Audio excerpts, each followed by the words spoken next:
What's going on, 49er faithful, 49er fam, 49er gang? This is your boy Niner Gang Podcast back in the building with another video. So definitely hit that like button, hit that subscribe button, turn on the post notifications so I can keep you up to date on any and everything San Francisco 49ers.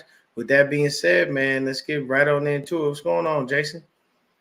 Man, so I know I've been on a little hiatus for a minute. I ain't really done a lot. I know the last show y'all saw, I kind of put it out there that, I'm done with our current head coach and whatnot. This is normal. This ain't nothing new. Y'all know that about me. I know I keep it a thou wow around this bitch. And I'll never change. I don't flake. I don't falter on my views, my beliefs. I stand on my own business just strictly based on the fact that these are the things that I do. Hey, what's going on, Mom? So, to be honest with you, you know what I'm saying? Um, Last season took a toll on you, boy. It really did, man. And what really set it apart for me was the fact that we took another L in the Super Bowl. Manly Shavers, what's happening with you, pimp? Um, we took another L in the Super Bowl, man. It just took a lot out of me, from a fan standpoint. Kyle, drained my faithfulness to an extent. So now I feel like, hey, we'll make the playoffs, but I don't know where we're gonna go after that. I just keep my head going, what I'm saying, keep my head on the swivel and see what we got. But we're here to talk about the positivity and the happiness of this draft, man. We did some really good fucking work in the draft. We drafted some fantastic guys. And I just wanted to make sure that we talked about them. And, I explained my views on them, at least from the film work that I've done. And we'll do another separate show on the UDFAs. They'll just get an honorable mention this go around, but we're going to talk strictly about, these guys here and media. You know what I'm saying? I didn't know that I saw Jacob Cowie, but I didn't pay much attention. I mean, you definitely better have an inside scoop on this kid, man. You go to school with him.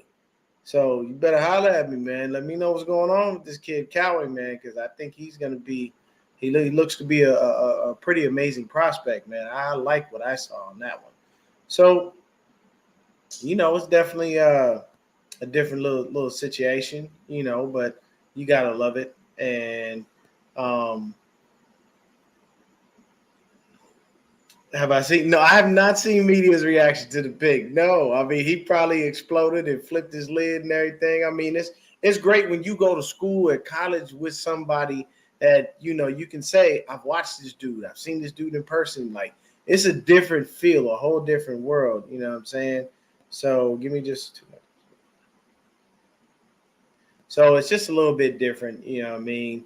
But I can say this: I definitely think that media definitely probably had a very, very happy moment. Excuse me, to see his boy get drafted like that. So it's always gravy, what I'm saying, to see everything and see what's going on. I dropped it in our little chat, media in the WhatsApp chat if you want to come through. But hopefully school's going well for you, young man. Remember, keep grinding, keep pushing. When you graduate, we're going to be there to cheer you on, baby. So let's talk about it, man. The first pick we drafted was Ricky Pearsall.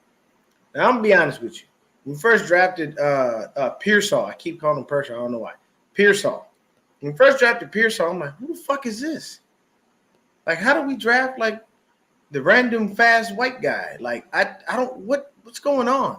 I just didn't know who he was. So immediately for me, I'm like, well, gonna have to do some research, gonna have to take a look at some numbers, some figures, see what we got on tape.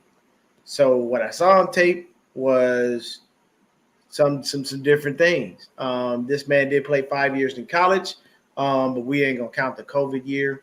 He never had 1,000-yard season in his college career. He spent his first 3 seasons at the ASU. Then he transferred to Florida in 2022. So last year, Florida almost topped the 1K mark, just under it at 965 yards for the season in 12 games. Only had 4 TDs, averaged 14.8 yards per catch. The tape shows speed, versatility, along with route running. And Steve Smith Sr. stamped him as well. Also, his workouts with Tyreek Hill and Jalen Waddle, those cone drills are looking crispy. But hey, what's going on, throwback? I definitely would tell you this, man. That kid, Terra Dome, what's good with you, baby? Nothing but love to TD. But hey, TD, TD, I saw that comment you put, and you know what I'm talking about. I'm not gonna talk. I'm not gonna say what it is. Like we both commented on the same post, and you know what I'm talking about, man. I about cried. I about cried, man. Oh boy, you know. But yeah, that's a little inside thing between me and TD. I can't tell y'all what's really going on like that. But hey man, I have to say it was definitely after I watched the tape on him and then saw the things. This kid's got amazing hands, like it's insanity.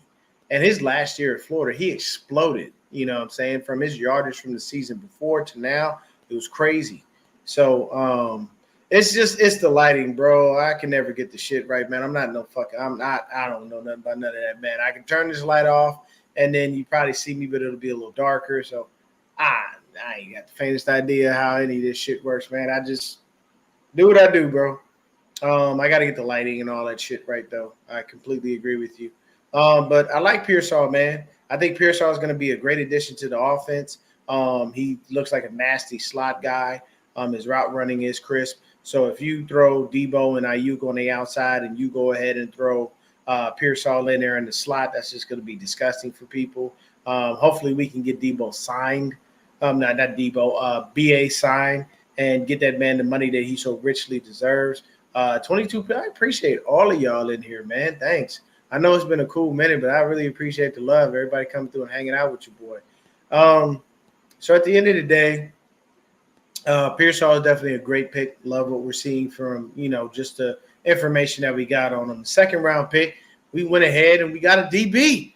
I was like, what? We drafted a DB that high? I love it. I loved every second of it. So we got Renardo Green, cornerback out of Florida State. He spent 5 years at FSU. The first 3 years, he only played in 5 games each season. The last 2 years, he played all 13 games. 148 tackles for his career, 7 TFLs, and only 1 interception. The number that everyone is looking at is his passes defense. He went from 5 in 2022 to 13 in 2023. And most notably shut down Malik Neighbors, who is one of the top receivers coming out of college right now. I believe he'll be a great addition to the team and will fight for the starting spot opposite Mooney Ward. So when I looked at the tape, man, this kid is just amazing. And I love the fact that he's always around the ball and he looks for the ball. One of the things that you have to understand about a defensive back is a lot of the times they get caught up. If you watch defensive backs in the league, they get caught up with looking at the receiver. They don't know where the ball is. They're just looking at the receiver. So they're hoping when there's a certain motion or they do certain things or their hands move a certain way or their eyes get wide that they can time that and then go ahead and find the ball. You don't want to do that. As a DB, you want to be able to do that and be able to turn around, get your head on the swivel and go, okay, here's the ball. Let me go find it. And that's one of the things that if you have a lot of passes defense, that means that that's what you do. You understand where the ball is. You study your opponents. Okay, this quarterback gets out of his 3-step drop at this time. He's going to try to let the ball go in this amount of time. Like you're understanding the timing, the mechanics of the quarterback while you're understanding where they like to go with the ball, what they do and don't like to do. And I think that Renardo Green is definitely a fantastic defensive back. I mean, hell, he went to Florida State. The greatest DB of all time went to Florida State, Deion Sanders. So why wouldn't I trust this kid? I like it. I love that pick. Round 3. This is my favorite pick of the draft. Dominic Pooney. I love it, man. I love it. Gotta love this guy. He's a mauler and a brawler in those trenches. He gets down and dirty. Great run pro and pass pro. Can play all 5 positions on the offensive line, which is a plus. And what does Kyle love? Kyle always and forever will love a versatile offensive lineman. If you can play guard, tackle, and center, you have a very high probability of making this team. Now, we picked him in round 3, so that tells me, yeah, he better make this squad. I do believe, he'll be chilling on the right side of the line, vying for a spot at right guard or right tackle. His versatility is great. once again, which almost was guarantees he makes the team. Most notably, he only gave up 1 sack in his whole career. Now, he only play 2 years at Kansas, which is a tad bit alarming. So he doesn't have an overabundance of experience like the people drafted before him, but they did give him number 77. And the last guy to wear number 77 for us was a guy by the name of Mike Iupati. I can tell you right now, if I could have a whole offensive line full of big hogs, Samoans, I would fucking do it. I love them.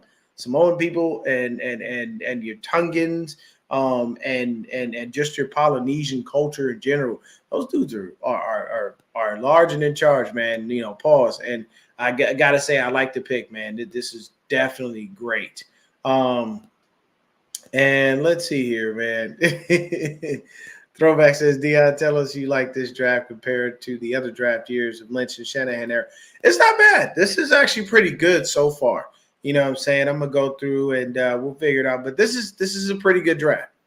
I have to say it's a pretty good draft. I am overly ecstatic that we did not draft a damn defensive lineman. Thank you, Lord.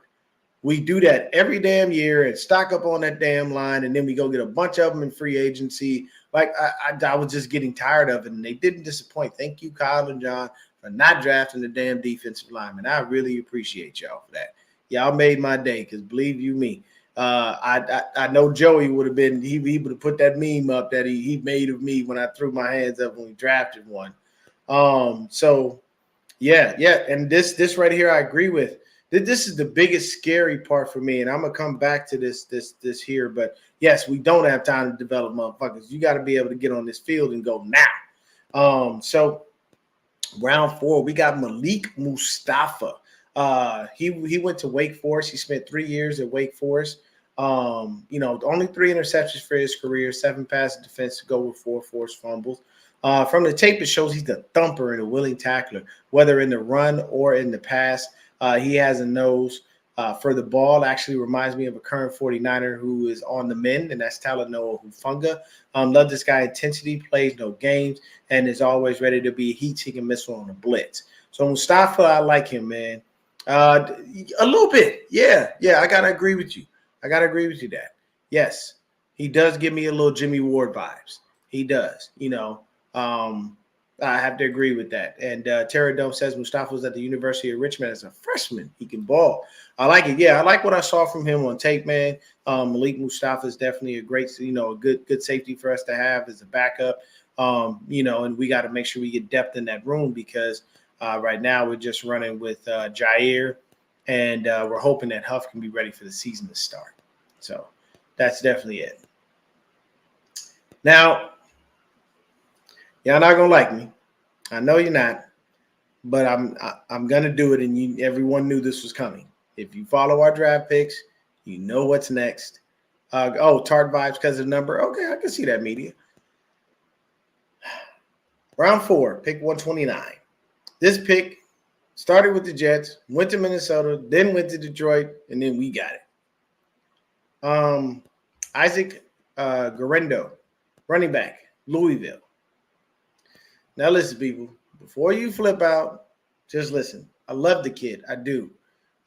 Tape and 40 times shows me everything I need to know. Quick twitch, great blocker. Started as a receiver, transitioned to running back. Another 5-year guy. Started at Wisconsin, finished his career at Louisville. Doesn't have a 1,000-yard season in his college career. And this season was the first time he went over 500 yards in a season. With 810 yards in total and 11 TDs. Also, for the last 3 years, he averaged no less than 6 yards per carry. The kid has home run speed that we are missing at the running back position. I love CMC, but he's not fast like that. He doesn't have that getaway speed, if that makes sense. Now, you knew it was coming. Hate to be the bearer of bad news, but I don't know how this is going to work out. Since Kyle and John have been here, we've drafted 4 running backs. Not one of them have worked out. Failed running backs under the Lynch and Shanahan era. Joe Williams, Trey Sermon, Elijah Mitchell, Tyrion Davis-Price, a.k.a. TDP. Now, I know the rebuttal will be that Mitchell had that one season. He didn't even finish that season. and has struggled to remain healthy. Even when he was finally healthy, Kyle got so enamored with CMC, he didn't even give Mitchell any PT. The other three were failures and are gone. The first guy we drafted quit on his team in college, openly stated he didn't want to play football, and we drafted him anyway. And he quit on us. I'm just saying the track record of drafted running backs is bad, and I don't know how this guy is going to break the narrative. No feelings at all facts, not to be disputed. So I know a lot of people are very, very happy about this kid. They're like, yo, we seen what he can do. We love this. We love that. I like him too. I love his tape. I like his film. I love everything that I'm seeing from him. But it's hard for me to separate what's consistently happened year in and year out. Now, shout out to my boy Christian. Christian, he's like, bro, you got to let go of the past and whatnot. I'm like, I want to let go of the past. I truthfully do. But I can't let go of the past when it just keeps repeating it fucking self year in and year out. So when people try to argue with me or rebuttal me on how I feel about Kyle drafting a running back, I just laugh, and there's no disrespect to anybody that wants to argue that, but it just doesn't make sense to me why we draft running backs. They all fail, and then we draft another one. Like, it's like watching somebody cheat on you. You take them back, and then they cheat on you again, and then you take them back, and then they cheat on you again, and you take them back, and you go, well, this is the fifth time they cheated. But they're not going to cheat on me again this time. I know. I know for a fact I'm not getting cheated on. Everything's going to be okay. We're good. No, that's not saying you're good. That's being stupid and not paying attention to the fucking pattern and seeing it right there in front of your eyes. What's going on, Jet? So it just, to me, I like the pick. I like the kid. I like what he brings to the table. I've seen everything that I needed to see. This kid is fantastic. I don't know how he dropped as far as he did. But the main thing for me is the history of these guys that we drafted doesn't work out well. It doesn't bode well. And we all know Kyle and rookies. He don't like giving rookies no fucking PT. Now, we all have to agree. Does CMC need to be spelled every now and then? Yes. Sometimes you got to learn to save certain players from themselves. Some guys will go on the field with half a leg if they can. And you got to look at them and go, nah, you can't do that. George Kittle will go out there with one arm, one eyeball, 3 toes, 4 fingers, and swear up and down he's fine and he can play. Like, that's just who he is. He'll run through a wall. And while I respect the grit and the drive of these players, you've got to be smart about it. And to be honest with you, if it's a situation of you wanting to just stay on the field, bro, your spot isn't going anywhere. You're Christian fucking McCaffrey. Ain't nobody finna do nothing. Nobody's gonna take your spot. Kyle's not gonna bench somebody over you. You're his dream running back. So sit down every now and then, man. Take a chill pill. Let things develop. Let it go. You know what I'm saying? Don't keep forcing yourself into the game. We love you. We love what you can do. We already understand your dynamics. We know exactly who the fuck you are. Nobody doubts your talent. But every now and then, it's okay to sit down and let somebody else come in and get a couple of runs. And then, shake it up a little bit. That's what I was banking on for us doing in the Super Bowl. We had Mason, Mitchell, and CMC. And CMC wasn't fully healthy. That calf was fucking him up the whole game. But what did we see? CMC. We didn't see Elijah Mitchell till the fourth quarter. We saw no Jordan Mason except for special teams. So it just is different. You know what I'm saying? And here's my thing. Why did we waste the picks if they weren't fits? And please don't tell me they didn't know this at that time. Because they did. That's the biggest issue. You got to know these guys aren't fits. When we drafted Trey Sermon, I was like, why? When we drafted TDP, why? They didn't fit the system and never did, and were never given an opportunity to fit in any way, shape, or form. Trey Sermon barely got any burn. When TDP got on the field, he was about a 3 yards per carry guy, and that's not gonna cut it. So at the end of the day, I just stand on the fact that in the Lynch and Shanahan era, drafting running backs just isn't good. They never work out. And once again, people, these are all facts. You don't believe me? Go look it up. None of those guys have worked out. And with us drafting this kid, I can tell you right now, that puts Mason and Mitchell on notice. Now, we might be able to get away with trading Mitchell for a late round pick. We might. And that's only because he had that one moment, in the season. And then after that, he hasn't been able to remain healthy. So we may get like a 6 or a 7 from Mitchell. We might if we want to trade him. If we feel that Guerendo is that good. So we'll see what happens. You know what I'm saying? So the next guy up on the list is Media's guy. Jacob Cowing, wide receiver for Arizona. Another 5-year guy, spent his first 3 years at UTEP and his final 2 at Arizona. My guy 49er Media will know all about this kid since he technically goes to college with him. Upon looking at the tape, this kid is dynamic, always has great separation, nice routes, is disgusting on the screenplay, and can make you pay.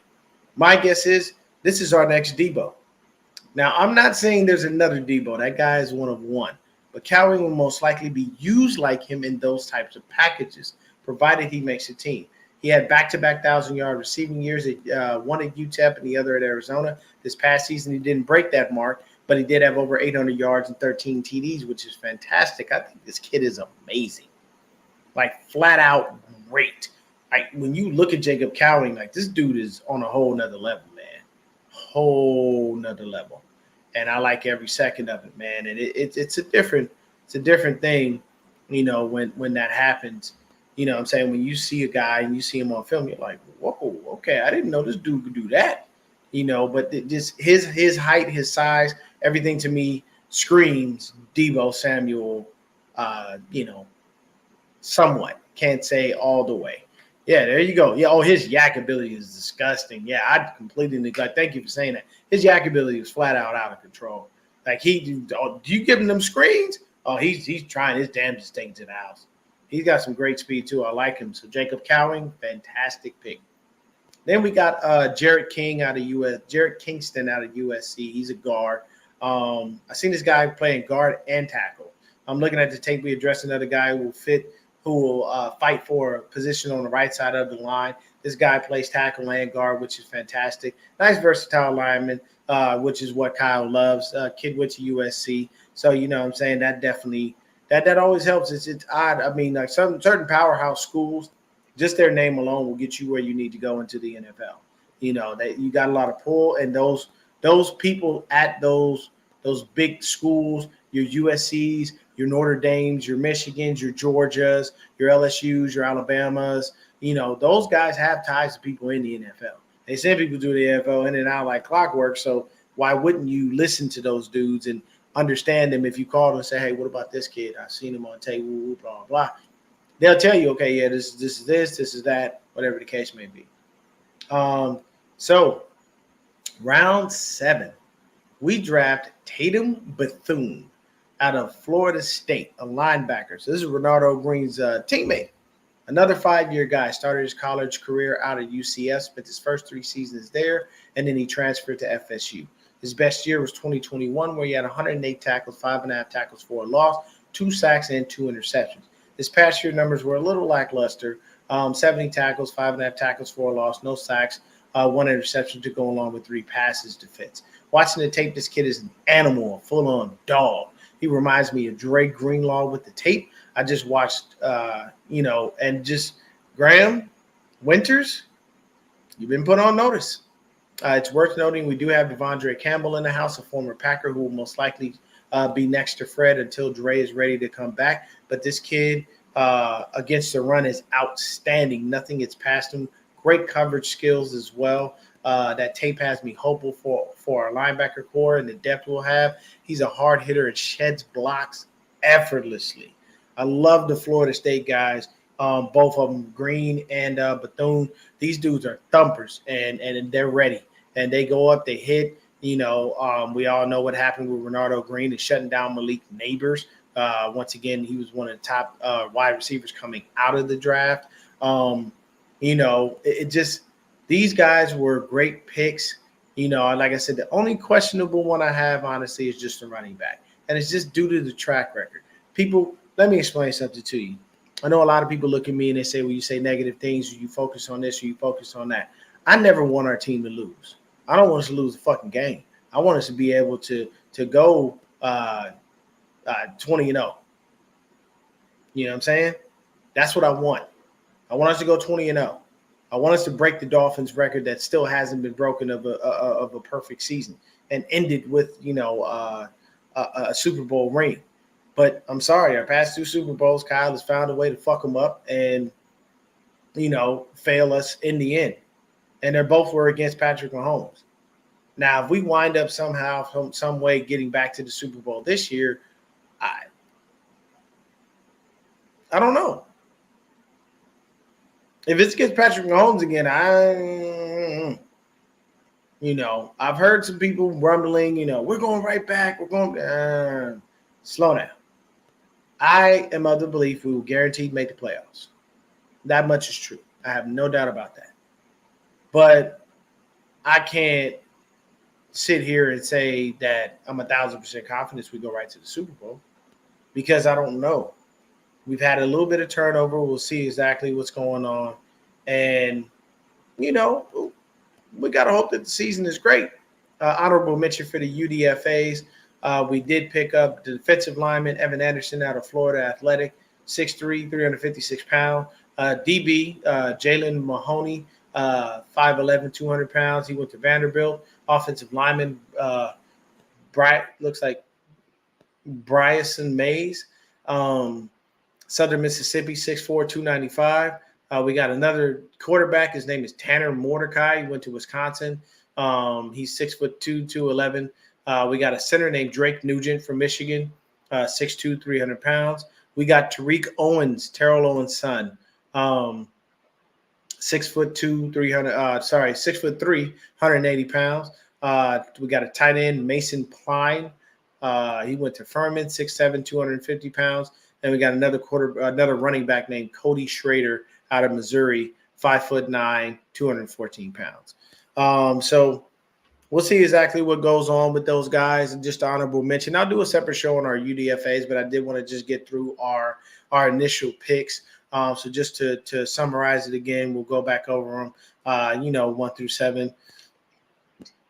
Round 1, wide receiver out of Florida, Ricky Pearsall. Round 2, Renardo Green, quarterback, Florida State. Round 3, Dominic Puni, guard, Kansas. Round 4, Malik Mustafa, Wake Forest, safety. Round 4, Isaac Guerrero. Isaac Garindo, running back, Louisville. Round 4 again, Jacob Cowing, wide receiver out of Arizona. Round 6, compensatory pick, Jared Kingston, guard from USC. In round 7, Tatum Bethune, linebacker out of Florida State.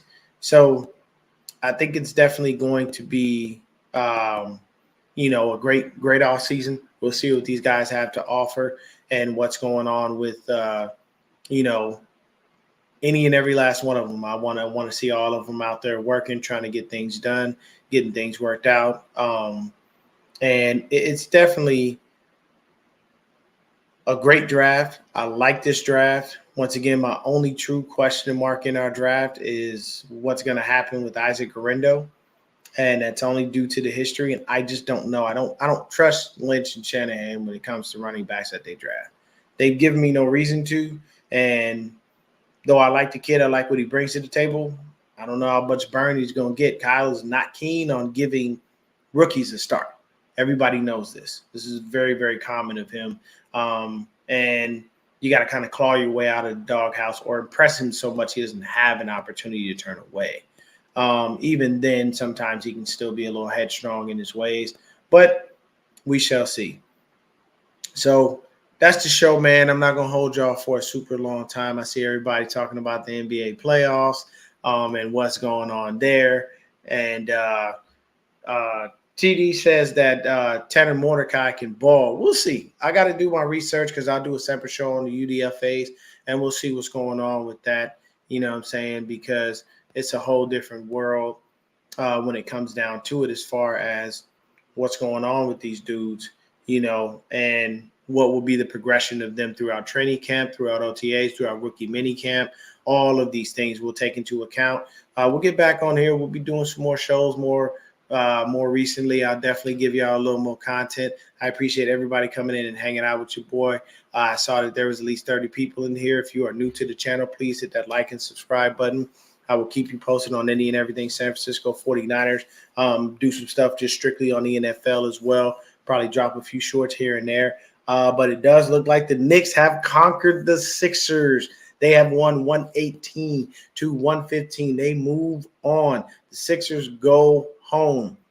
And it looks like the Pacers then took out the Bucks. Damn, man. Dame time and Giannis couldn't go, I don't think. Let me just double check this really quick. I'll give you all that. Let's see what we have here. Yeah, Dame time and Giannis couldn't go. That was automatic given that the Pacers are going to take him out. There's no hope for that. You got to love the Bucks, but you need Giannis at a bare minimum. And now that you got Dame time, you need one or the other. It's not Dame played. Yeah, but yeah, he did what he could, man. And that's definitely true right there. Dame is saying, I left Portland for this shit. I feel you. I feel you on that one, man. But shout out to the Knicks. Definitely watch First Take tomorrow. Stephen A is going to be all over the fucking place. He's going to have a fantastic time talking about how his Knicks have moved on. He is going to be overly, and then Jalen Brunson came in with 40. What? Brunson went in there and balled. And this guy, DiVincenzo, 23 points. Okay. But Jalen Brunson putting the team on his back with 41 points. Jesus Christ. That's disgusting. Brunson is dumb nice. You know what I'm saying? As they say on the East Coast, he dumb nice. But thank y'all so much for tuning in. Once again, anybody that's new to the channel, please hit that like button, hit that subscribe button. I'm going to bring you more content consistently. We'll do a deeper dive on the UDFAs probably here within the next day or two. But definitely we will see exactly what the season has to offer when we have our mini camps and our training camps and everything like that. Hopefully by the time training camp rolls around, BA is signed and we're not going into August as we always do, wondering when the contract is going to get fixed or when the contract is going to be signed. I did hear they had some preliminary talks and the numbers were a couple million off versus what BA wants versus what we were offering, which is always normal. As far as our contracts go, we always lowball people. This is nothing new. We lowball everybody and then we turn around and pay their ass in any fucking way. I'm just telling you right now, the scariest thing about this is next year, we're going to have high turnover because next year we're going to have to give Brock his money. I would love for them to pay BA. I really do. I want them to. I want them to get that man his money. He's earned it every year. But Brock going to break the damn bank. If we go on another deep playoff run and get at a bare minimum to the NFC Championship game, or we get back to the Super Bowl, and don't let us win the Super Bowl, his agent's gonna flip his shit. Like if you think that the negotiations with Fred and George and anybody at Debo, and if you think those negotiations were rough, yeah. There ain't I'm going to tell you right now, would I love for Brock to take on the Tom Brady approach? Yes. Can I fault him if he wants his money? No. That's the hard sell here, people. That is the hard sell in every way, shape, and form. How the fuck do you say, hey, I'm going to take less money because I want to keep the squad together. But in the same vein, as a player in the NFL, you got to go, I got to get my money. I got to get paid. I love everybody around me, but I still have to worry about me. I have my own stuff.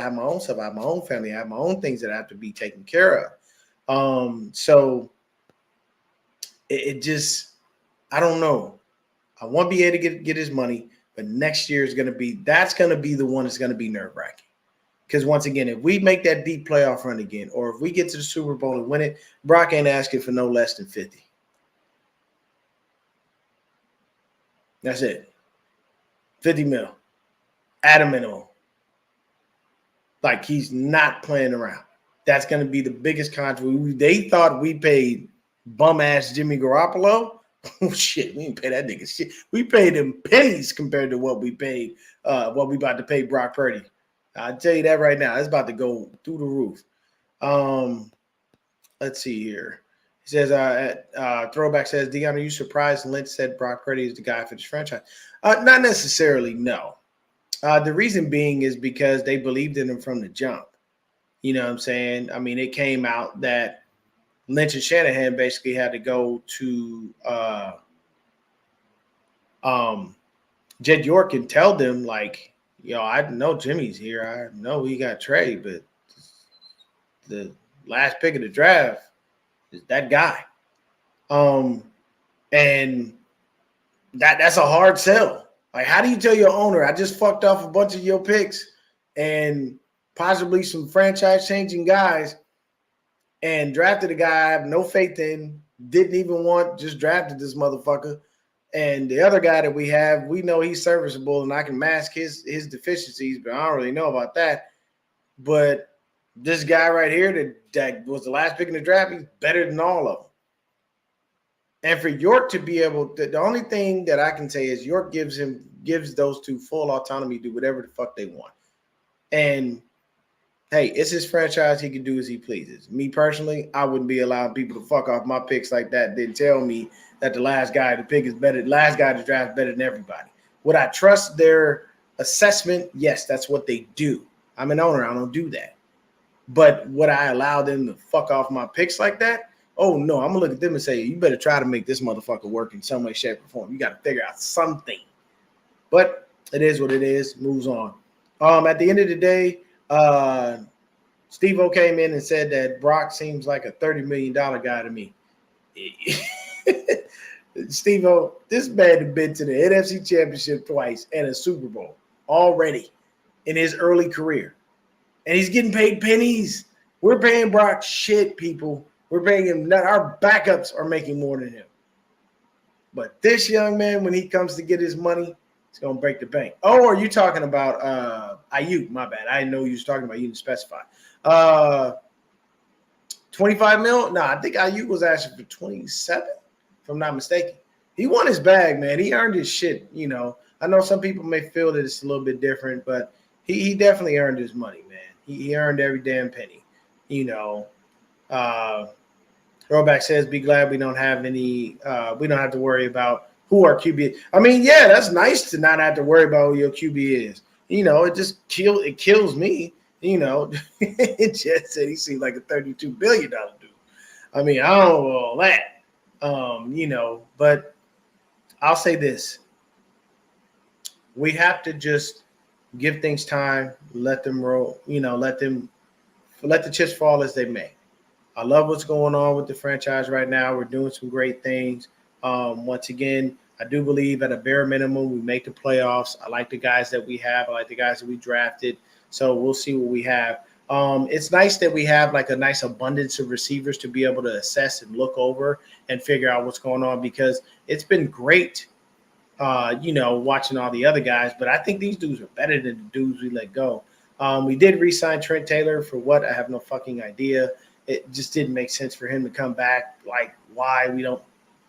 He never did anything for us when he was here. He didn't do shit when he left. So, I mean, it's like, you know, everybody's like, oh, look, Kittle's got his buddy back. Kittle's got a bunch of friends on the fucking team. What do you mean?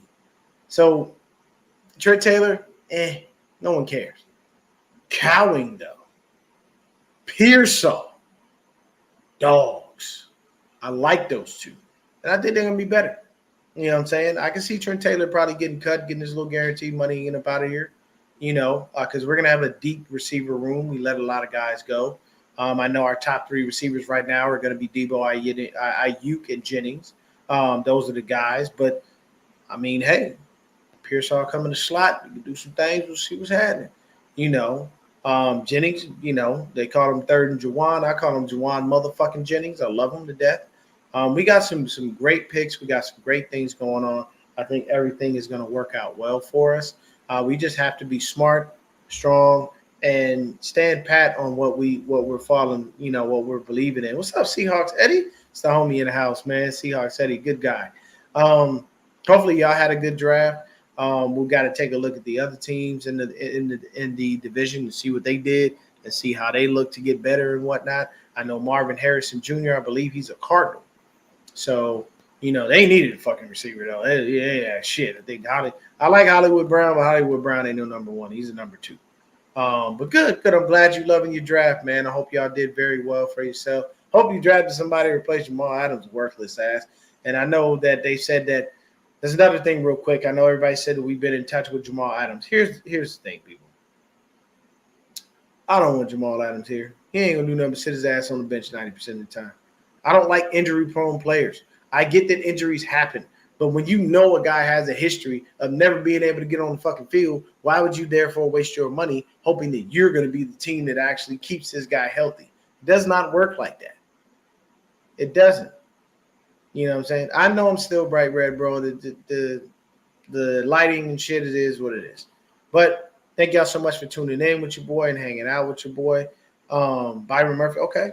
Nice steal for you.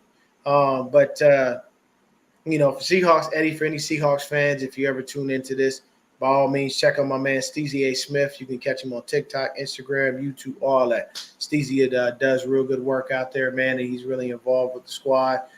He goes to training camp, all of that stuff. So check out my man, Steezy A. Smith. Shout out to him, doing fantastic work for the Seahawks out there, even though we don't really care for the Seahawks around here because we're Niner fans and this Niner gang over everything.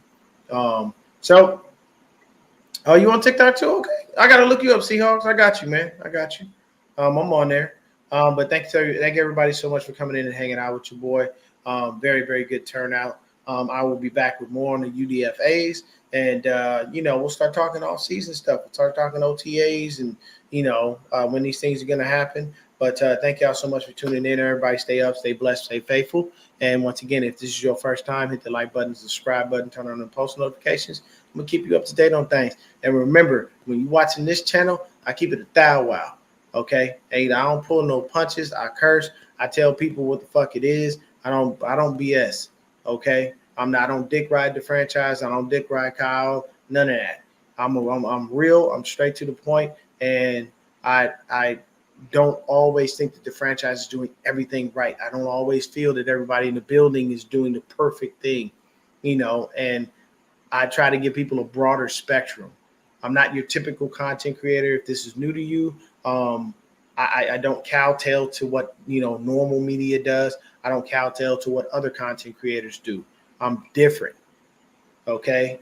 I will say exactly how I feel, and I will stand pat on that, and you're not going to move me off my soapbox if that happens, and like I said, I keep it a buck. If you're out there fucking up, you get it. I don't care who you are, whether it be Kyle Shanahan or the fucking equipment guy. If you're messing up, I will say something.